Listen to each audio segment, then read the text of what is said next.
Alhamdulillahi Rabbil Alamin. Wassalatu wassalamu ala rasulillah wa ala alihi wa sahbihi ajma'in.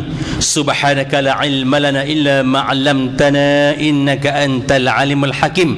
La hawla wa la quwwata illa billahil aliyyul azim.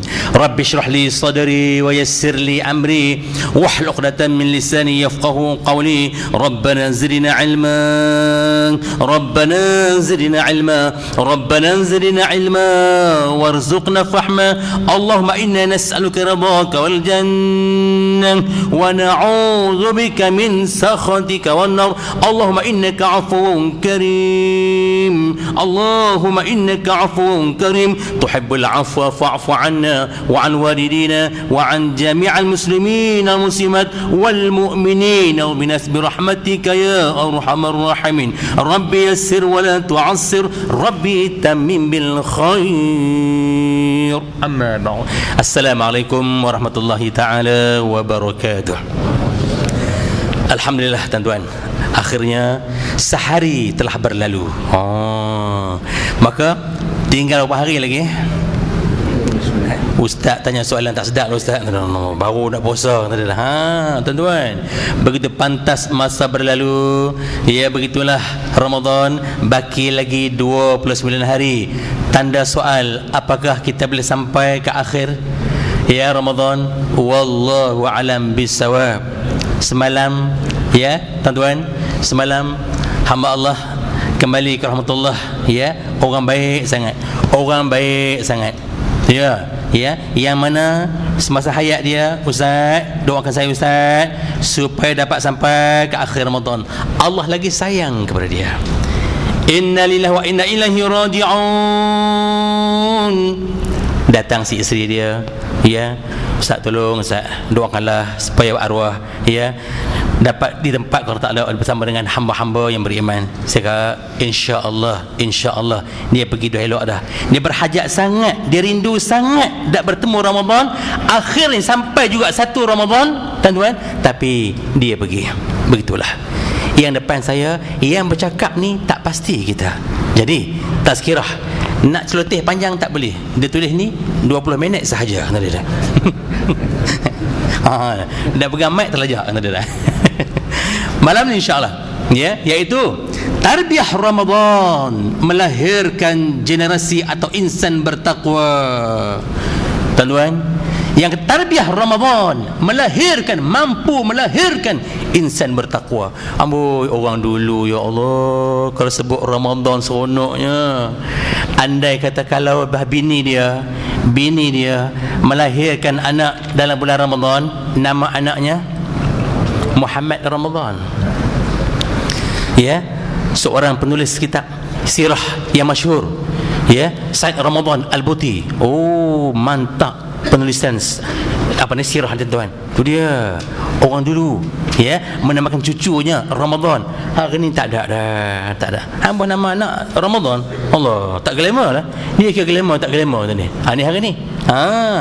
Nak tengok di mana yang dikatakan tarbiyah Ramadan. Nak tak nak kena balik merujuk kepada suratul Baqarah ayat 183 yang selalu dilaung-laungkan oleh guru-guru yang berkongsi ilmu dengan anda dalam bab Ramadan. A'udzubillahi minasyaitanir rajim. Ya ayyuhalladzina amanu kutiba alaikumus shiyam kutiba alal ladzina kama kutiba alal ladzina min qablikum la'allakum tattaqun. Hak ujung tu la'allakum tattaqun. Bila mana diminta kita supaya berpuasa sebagaimana umat dahulu berpuasa, hak ujung tu ya, moga-moga atau mudah-mudahan kita mendapat ketakwaan. Tapi sejarah tuan-tuan, hingga hari ni lepas habis Ramadan dia mengumpat orang lagi kuat. Oh, dia belik orang ya Allah. Dia lagi kuat menipu, lagi kuat melawan suami. Oh, tinggi suara dengan suami. La ilaha illallah. Dia tengking suami. Ada kan belakang? Tempat lain lah tu, tempat lain tu. Sini okey dia ni. Maka yang ke tarbiyah Ramadan tak mana silap dia. tak mana tak kena dia. Sebab tu tuan-tuan, kalau sekadar puasa Ramadan, dia hanya tak makan, tak minum, dan apa lagi? Puasa dia sah, tak makan, tak minum, dan Allah, lambat jawab ni. 2 minit biarlah. Tak makan, tak minum, dan tak jima. Tuan-tuan, itu saja. Tapi yang lain pada tu dia tak kisah, ya, berdendam kat orang sepanjang Ramadan, busuk hati dengan orang sepanjang Ramadan, tak bertegur siapa sepanjang Ramadan. La ilaha illallah. Apa makna puasa kita? Tang mana yang kata Ramadan yang sebagai tarbiyah melahirkan insan bertakwa, tuan-tuan. Sebab tu malam ni insya-Allah, ya, daripada ayat tadi saya nak bawa anda untuk melihat apakah yang Rasulullah cadangkan, ya, yang dikatakan ciri-ciri insan bertakwa dengan sebab tarbiyah Ramadan tu apa dia. Nak sebut banyak tak boleh, hanya 3 perkara aja. Hanya 3 perkara. Keluar masjid ni pegang 3 ni. Pertama, ya, ciri-ciri insan bertakwa hasil tarbiyah Ramadan. Nak tengok pertamanya, bersegera memohon keampunan dari Allah. Wasari'u ila maghfiratin min rabbikum. Dia cepat minta keampunan pada Allah. Nak pula daripada awal Ramadan, min awali Ramadan ila akhir Ramadan, tuftah abwabus sama', dibuka pintu langit, tuan-tuan. Maknanya anda minta keampunan, anda bertaubat, diterima insya-Allah. Bulan-bulan bukan Ramadan, anda minta macam mana pun belum tentu diterima. Tapi sepanjang 30 hari, sehari tolak, baki 29 hari ni anda mintalah, ya Allah, aku hamba-Mu yang kerdil, ya Allah, yang banyak dosa, ya Allah, dosa-dosa besar yang aku buat, ya Allah, yang aku sedar, ya Allah, yang aku tak sedar, ya Allah, yang aku sengaja, ya Allah, yang tak sengaja, ya Allah, yang aku tahu, yang tak tahu, ya Allah, ampunkan aku, ya Allah. Tuan-tuan, itu ciri pertama insan bertakwa hasil tarbiyah Ramadan. Sebab dia tahu sebulan Ramadan, hatta penghuni kubur, tuan-tuan, penghuni kubur yang sekarang ni tempoh Ramadan direhatkan daripada azab kubur. Tempoh 30 hari direhatkan azab kubur. Wah. Barang siapa yang tidak minta taubat, yang tidak minta keampunan pada Allah sepanjang Ramadan, sombong. Orang sombong, orang bodoh. Oh, bukan main debel ni. Terang-terang nak beri keampunan, tak minta. Yang dia tahu, yang minta rahmatnya. Ya Allah, projek nak habis, ya Allah, bini nak beranak, ya Allah, kerja tak dapat lagi, ya Allah, ya Allah, murah rezekiku, ya Allah. Yang tu dia tahu minta, tuan-tuan. Nak pula kalau saya ke Mekah, biasa saya ke Mekah, saya maklum pada tempat-tempat saya mengajar tu, siapa-siapa berhajat sangat nak kirim doa, ulang, siapa-siapa berhajat sangat nak kirim hajat, tulis sikit, insya-Allah boleh saya tolong doa-doa. Takat kirim doa tu boleh lah. Rupa-rupanya dia sebut macam tu, bertimbun doa. Oh ya Allah, yang paling banyaknya, ya, muslimat. Dia kata apa? Ya, hajat daripada saya, Ustaz, minta supaya suami kurang galak dia. Kurang galak, kurang gelenya. Oh, tak tahulah. Suami tak tahu, tapi kita lemah keramat. Disebut lemah keramat ya, tapi tak tahu mana. Si lemah keramat kan? Lemah keramat kan? Oh, lemah keramat lah ni. Suami galak, Ustaz, ya Allah, dia gelenya. Oh, dia gelenya semua. Tolonglah Ustaz, doakan supaya, ya, dia sayang kat saya, sayang pada anak-anak, bertanggungjawab. Tuan-tuan, ya. Yang kedua, suami panah baran. Yang ketiga, akhlak anak-anak. Cerita keluarga tak habis-habis. Ya. Tak ada pun seorang yang kirim doa tu supaya Allah ampunkan dosa-dosanya. Ni, tuan-tuan, apa-apa Ramadan anda ambil peluang ni, bersegera, jangan tangguh. Pertama. Yang kedua, nak tengok insan bertakwa hasil tarbiyah Ramadan, apa dia? Berlumba-lumba untuk melaksanakan tuntutan Ramadan. Berlumba-lumba untuk melaksanakan tuntutan Ramadan. Saya tak sebut tarawih, anda datanglah. Biasa Ustaz Khalid datang sini, ya, sebulan sekali, 2 kali di sini. Tapi jumlah tidak seramai ni tuan-tuan. Tapi malam ni datang, Masya Allah, seronok tengok, ya Allah, sejuk hati tengok. Kan. Sampai tempat parking saya pun dia ambil, sejuk hati. Oh, ya Allah. Makhluk mana tak tahu tuan-tuan. Tempat parking aku dia ambil. Ni. Tu dia. Ni, tuan-tuan, ya. Berlumba-lumba untuk melaksanakan tuntutan Ramadan. Cerita solat tarawih tak payah sebut. Cerita solat berjemaah Masjid As-Sabirin tip top. Cerita baca Quran tip top. Cerita yang lain tip top. Tapi nak sebut yang belum dilakukan atau yang kurang sikit ni, apa dia? Di antaranya memperbanyakkan amal-amal sunat. Kerana setiap satu kebaikan yang anda buat, yang perkara sunat ni, satu kebaikan anda buat dikurniakan pahala fardu. Tuan-tuan, ya, anda masuk tengok toilet, Allah, produk siapa ni? Flash tak lepas.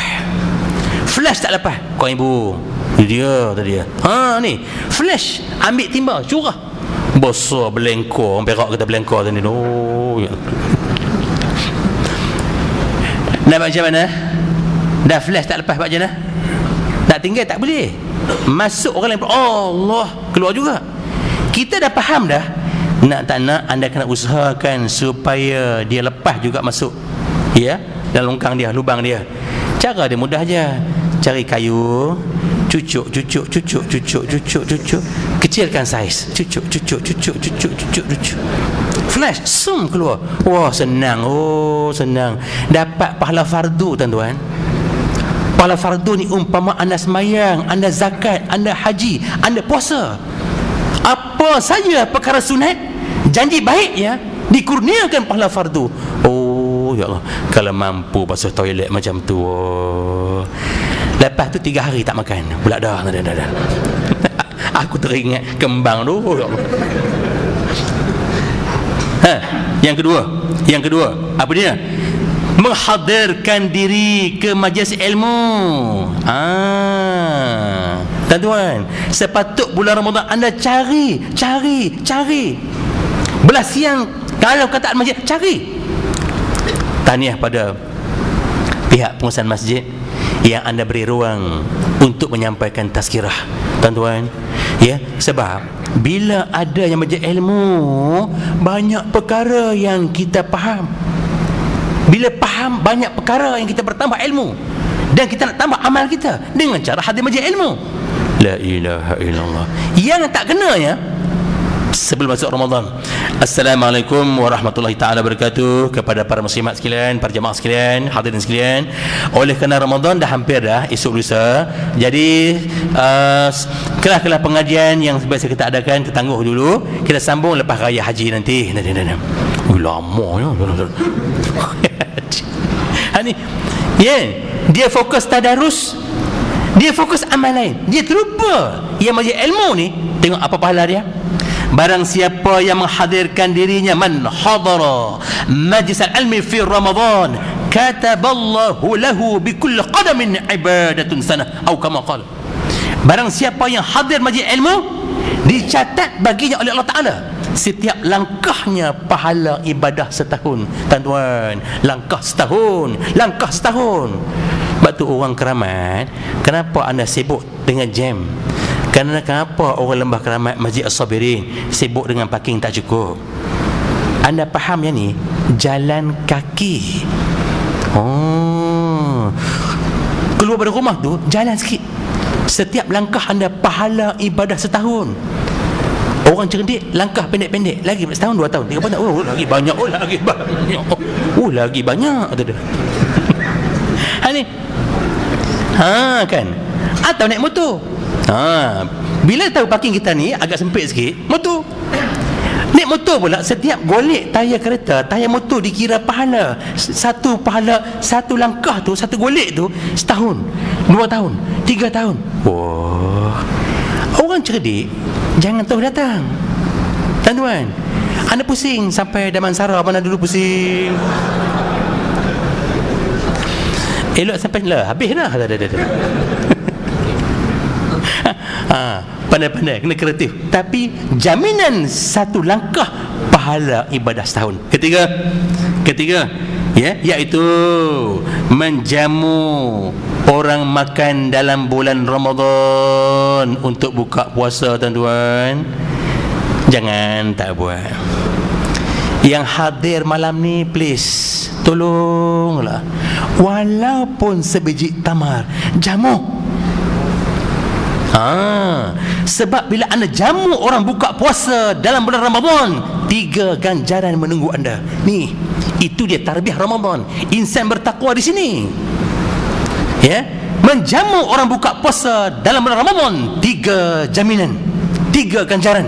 Pertama, diampunkan dosa-dosanya. Kedua, makanan yang dia bagi pada orang makan tu sebagai penebus selamat daripada api neraka. Ketiga, ia akan mendapat pahala sebanyak pahala yang dilakukan oleh orang yang dijamunya. La ilaha illallah. Yang si Leman ni, di antara salah seorang yang hadir buka puasa dengan sebab jamuan anda, Leman ni, contoh Leman ni, semayang jemaah tak tinggal 5 waktu, zikir dia, Quran dia, tahajud dia, qiyamul lail dia, segala-galanya pahala ibadah yang si Leman buat, anda sapu bersih, Leman dapat, anda pun dapat. Macam itulah. Itu dia kelebihan, tuan-tuan. Kat Mekah, ya, berebut-rebut dia tarik orang bakat makanan ni. Ta'an. Duk ta'an. Mari. Sini. Paksa orang suruh makan, tuan-tuan. Kena ditahu ganjaran. Allahu Akbar. Yang kita pula makan senyap-senyap. Dia menyorok. Perangai lama Ramadan, tuan-tuan. Anda bantu orang lain terlibat makan ni, jamu dia. Kemudian yang berikutnya pula, memberi minum kepada orang yang berbuka puasa. Simple ya. Kalau kat Mekah, dia ambil air jak Zam-Zam tu, cawan tu, dia tuang bagi. Sebab dan orang duduk melekat, tak bangkit dah.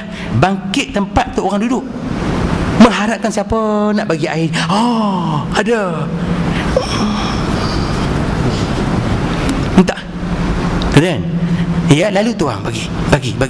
Barang siapa yang menjamu orang minum dalam bulan Ramadan, maka kata Rasulullah, Allah akan beri minum dengan air kolamku di akhirat kelak. Allah akan beri air kolamku di akhirat kelak. Barang siapa yang dapat minum air kolamku di akhirat kelak, walaupun dengan seteguk je, dia tidak akan merasa dahaga sepanjang tempoh berjuta tahun sepanjang berada di mahsyar. Tuan-tuan, juta tahun dah. Nak sampai umur kita, tuan-tuan, 80 hari ni pun payah dah. Juta tahun anda terpacak berdiri tu menunggu untuk timbangan amal, untuk dihisap. Belum proses lain lagi. Ya, langsung tak rasa dahaga sepanjang berada di padang mahsyar, kerana dapat menghirup seteguk air kolam Nabi yang namanya Inna a'tainakal kautsar. Al-Kautsar. Cara dia, amalkan memberi minum kepada orang buka puasa now kat dunia. Itu dia. Hatta yadkhul jannah, sampai dia masuk syurga. Dan masuk syurga tu baru nikmat yang tak dahaga tu Tuhan tarik balik. Nak bagi dia rasa dahaga pula. Kenapa? Baru dahaga balik. Kenapa? Nak bagi minum air syurga, tuan-tuan. Minuman syurga, ya Allah. Air tebu tak ada, tuan-tuan. Cincau tak ada. Cendol pulut tak masuk list. Ya, andai kata Ustaz Khalid dapat syurga, insya-Allah, mudah-mudahan, kena usaha lebih lagi, ya, maka yang pertama sekali nak minum arak. Sedapnya arak syurga. Arak kat dunia jadi isu pula dah sekarang ni, tuan-tuan. Kan dia macam-macam sangat. Tapi arak di syurga tu nikmat Tuhan saja yang tahu. 3 batang sungai, 1 batang sungai arak. yang keduanya susu, yang ketiga madu. Tuan-tuan, kan kata, ya, yang arak ni ana pulunnya lah, yang susu, yang madu, pulun. Alhamdulillah, rezeki kita menunggu, insya-Allah. Next, apa dia? Tu. Yang tak akhirnya, ya, ada second last. Apa dia? Tunaikan hajat saudaranya Muslim. Tunaikan hajat saudaranya Muslim dalam bulan Ramadan. Kan. Sebab, ya, man qadha hajata akhihi muslim fi Ramadan kataballah hajatahu, atau qadallah hajatahu alf hajah yaumil qiyamah. Barang siapa yang tunaikan hajat saudaranya, satu hajat dia, maka Allah tunaikan hajatnya 1000 hajat di akhirat kelak. Amboi, ya Allahu Akbar, tuan-tuan. Itu dia tarbiyah Ramadan, mengajak kita tolong orang lain, bantu, tolong. 1000 hajat anda cukup ketagih, tuan-tuan. Memang berhajat sangat di akhirat, sebab amal tak cukup, bekalan tak cukup, timbang-timbang tengok hak jahat juga yang berat. Allahu Akbar. Tapi anda pernah membantu orang lain, 1000 hajat, berat kebajikan anda. Yang kata hajat macam mana? Yang kadang-kadang orang miskin, anak yatim, ibu tunggal, orang berhajat, tuan-tuan, berbagai hajat. Nak berlakukan ibu, yang berhajat tu suami anda dah berhajat lama dah, minta tak dapat, dah bagi barang, dia koyak barang tu pula dah, Tapi Ramadan 2012 1433 Hijriah bermulalah sejarah hidup baru. Kan, bang, masuk puasa yang kedua, bang, mana borang dulu bang? Borang apa? Bang, yang saya koyak dulu tu. Ada selai lagi. 2 simpan. Dah simpan dah rupanya tadi. Ambil. Kan, isi kau ibu, sayang. Alhamdulillah. Itulah dia ciri-ciri isteri solehah berkat tarbiyah Ramadan. Nak tanya, boleh tak? Bakat geleng belaka tadi. Kan. Baik, ya. Kemudian yang tak akhirnya apa dia? Iaitu sentiasa bersemangat. Yang ketiga, pertama, segera minta keampunan. Yang kedua, berlumba-lumba untuk melaksanakan tuntutan Ramadan. Yang ketiga, sentiasa bersemangat dan istiqamah dalam melakukan ibadah. Bersemangat dan istiqamah melakukan ibadah. Ya, insya-Allah sama-sama kita berikrar, berjanji dengan diri sendiri, aku nak pastikan aku hadir ke masjid ni sebagaimana aku datang pada malam pertama, kedua, ketiga, minggu pertama, full berebut parking, tuan-tuan, sampailah 10 akhir yang tak akhir tu. Macam ni situasi dia. InsyaAllah rahmat untuk lembah keramat ni bertambah-tambah. Aku qul hadza wa astaghfirullah. Assalamualaikum warahmatullahi taala wabarakatuh.